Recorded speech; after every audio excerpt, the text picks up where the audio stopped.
Now to Beirut, and Maha Yahya, the director of the Carnegie Middle East Center. Thank you for being with us. Good morning, John. Thank you for having me. I'm wondering if you'd tell us here about the Israelis. They made it clear there would be a military response, but did you expect it to be one that was going to be limited and targeted like this?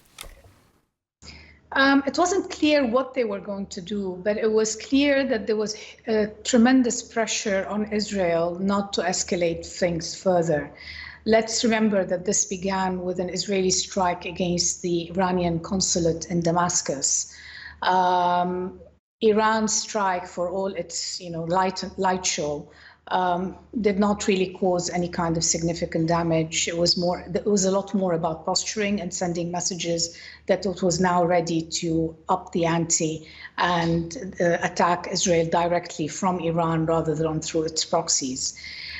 So there's been a lot of pressure by the United States and countries around the world on Israel not to retaliate in a way that would escalate things further, because we are at the precipice of an all-out war in the region, which will not be limited to the region. It will drag everyone else in, including the United States.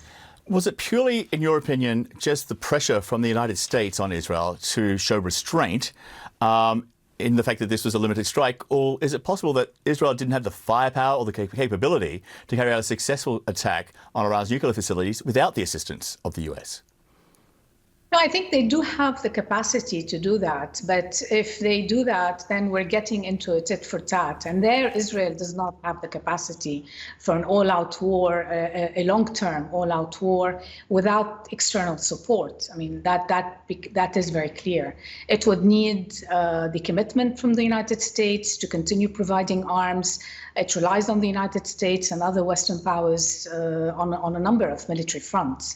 So, yeah, I mean, it does have the power to conduct specific strikes, but really, I mean, the message from the international community today is you don't have the right to drag us into an all-out conflict.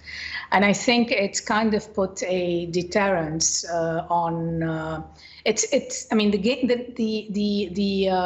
rules of the engagement between Iran and Israel have changed, and the risk of escalation is always there. But for now, the deterrence is back in place to some extent. That is the question. Is this just a reprieve, or could this be the start of some kind of wider push for de-escalation in a much wider sense? For now, it is a reprieve, but I think everybody now understands that we're in a different, we're in a different space at this point.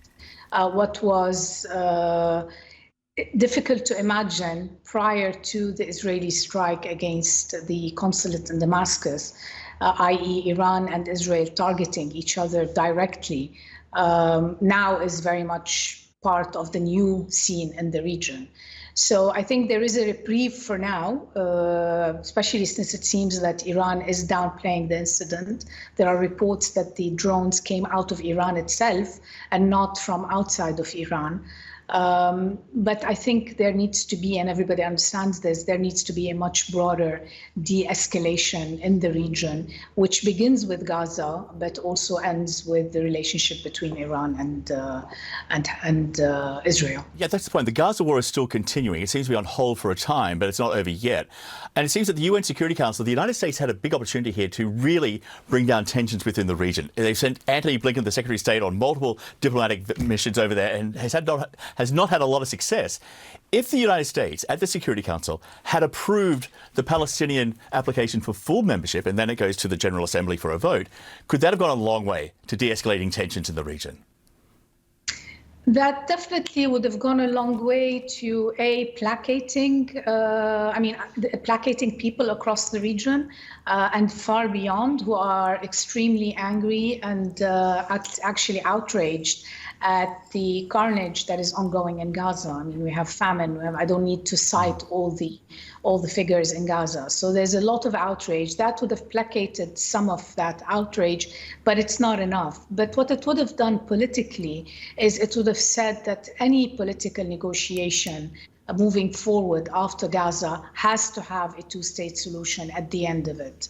by removing that. And that is a demand by not just the Palestinians and other Arab countries, but the United States itself has been asking for a two-state solution.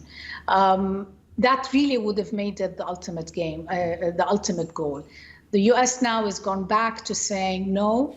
The final status has to be negotiated between the Palestinians and the Israelis. So basically going back to denying, in a sense, Palestinians the right to self-determination and to statehood.